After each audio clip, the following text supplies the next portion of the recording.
आइए section 8 company again most important concept, मतलब NPO जिसको बोलते हैं।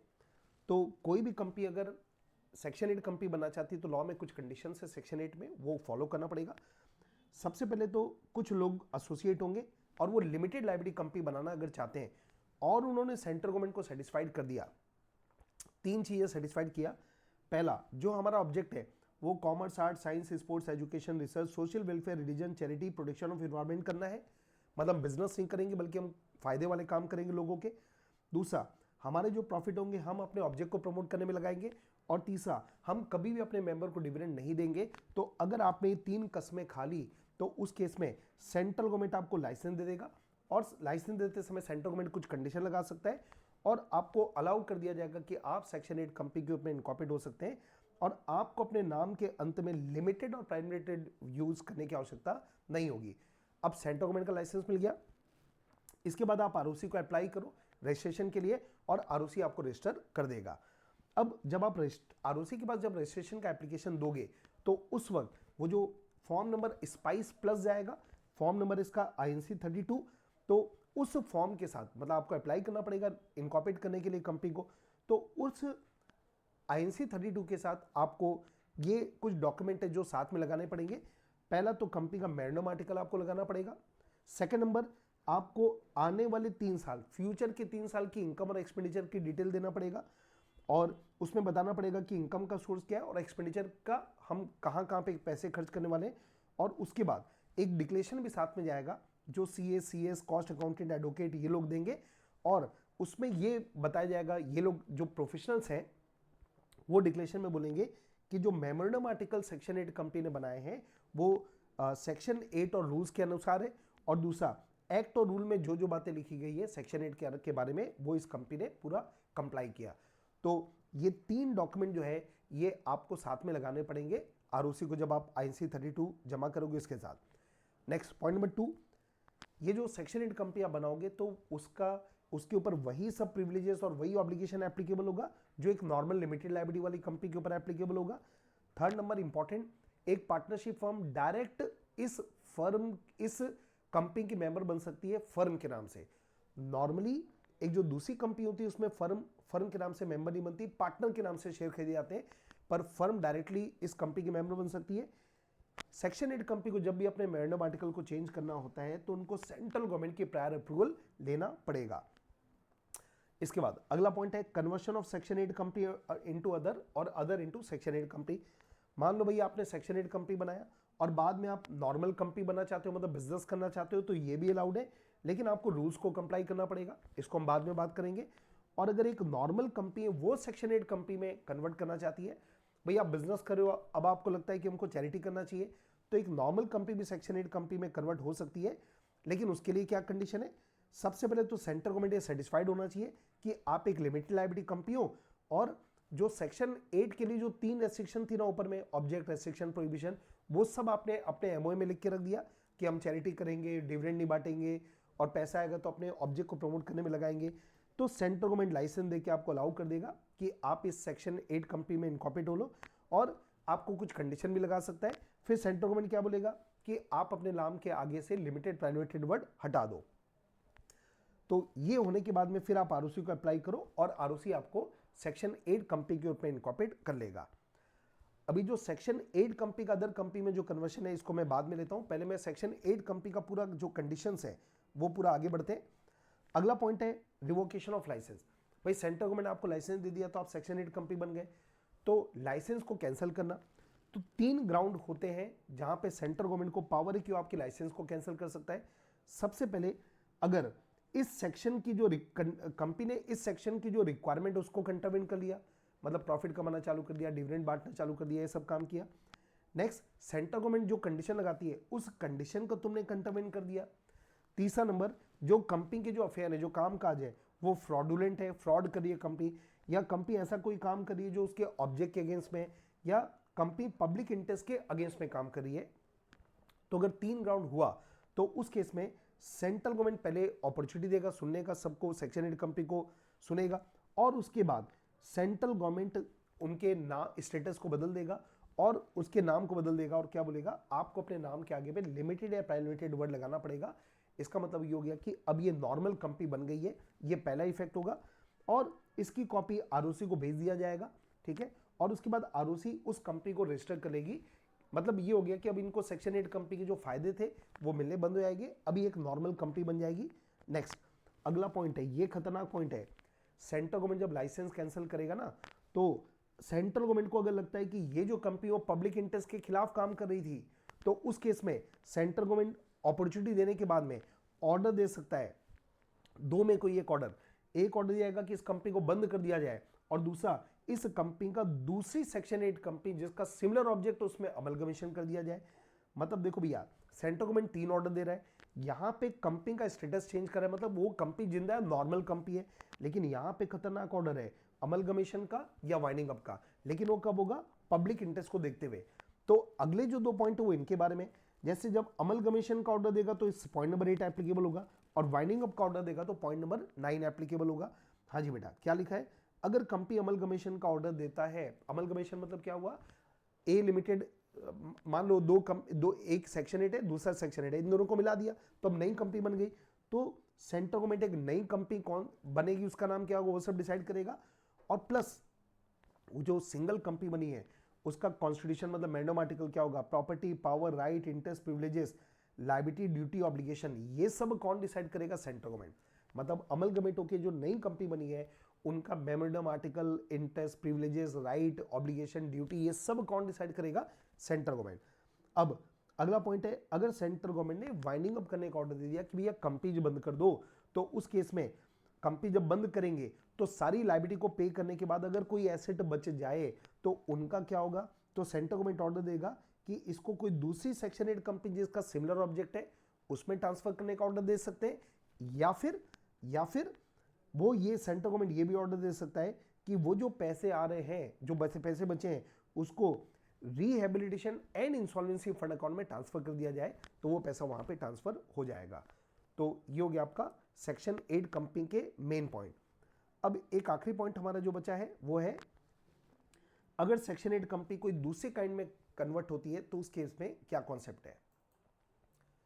चलो भाई अब स्टेप बाय स्टेप याद करते हैं कि सेक्शन 8 कंपनी अगर नॉर्मल कंपनी बन रही है, मतलब पहले आप बिजनेस नहीं कर रहे थे, अब आप बिजनेस करना चाहते हैं, चैरिटी कर रहे थे, पहले आप बिजनेस करना चाहते हो, तो अलाउड है। लेकिन अब कुछ खास बातें देखो आप, सबसे पहले स्टेप नंबर 1, जनरल मीटिंग में आपको पास करना पड़ेगा एसआर, मतलब मेंबर की मीटिंग बुला के अगर एसआर पास हो गया तो बिजनेस कर सकते हैं आप, नॉर्मल कंपनी बन सकते हो। अगला, अब जब आप जनरल मीटिंग की नोटिस दोगे तो आप एक्सपेंडिचर स्टेटमेंट दोगे, उसमें आपको रीजन बताना पड़ेगा कि हम कन्वर्शन क्यों करना चाहते हैं, ठीक है जी।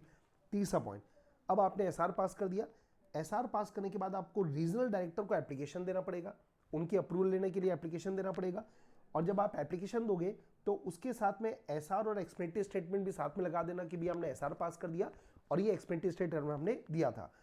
साथ में जब रीजनल डायरेक्टर का एप्लीकेशन देंगे तो आपको एक प्रूफ ऑफ सर्विंग नोटिस, मतलब कंपनी जब सेक्शन 8 कंपनी से नॉर्मल कंपनी बनती है ना, तो रीजनल डायरेक्टर के पास जाने के पहले आपको इन 5 लोगों से भी परमिशन लेनी पड़ती है, मतलब उनको नोटिस देना पड़ेगा कि हम एक नॉर्मल कंपनी बन रहे हैं, क्योंकि इनकम टैक्स डिपार्टमेंट आपको बहुत सारे एग्जाम्पशन देता है, तो आपको तभी तक मिलेगा जब सेक्शन 8 हो। अब आप नॉर्मल कंपनी बन रहे हो तो आपको पहले आरडी के पास जाने के पहले इन लोगों के पास जाना पड़ता है।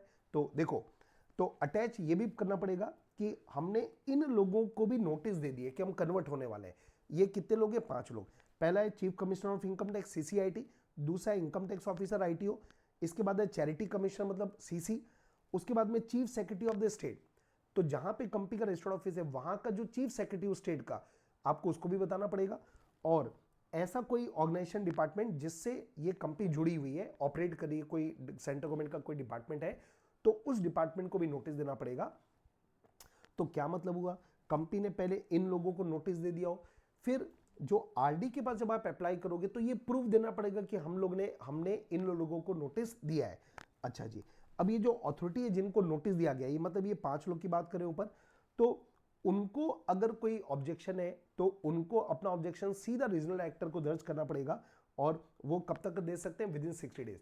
मतलब इन डिपार्टमेंट को जब नोटिस कंपनी का मिला तो उसके 60 दिन में इनको अगर कोई ऑब्जेक्शन है, कोई जो भी बातें हैं, तो वो रीजनल डायरेक्टर को अपना रिप्रेजेंटेशन दे सकते हैं।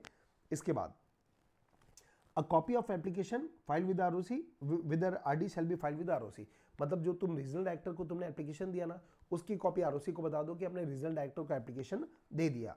इसके बाद अब जब तुमने एप्लीकेशन रीजनल डायरेक्टर को दिया, उसके एक हफ्ते के अंदर, 7 दिन के अंदर आपने रीजनल डायरेक्टर को अप्लाई कर दिया, उसके 7 दिनों के अंदर आपको एक नोटिस पब्लिश करना पड़ेगा अपने खुद के खर्चे पे।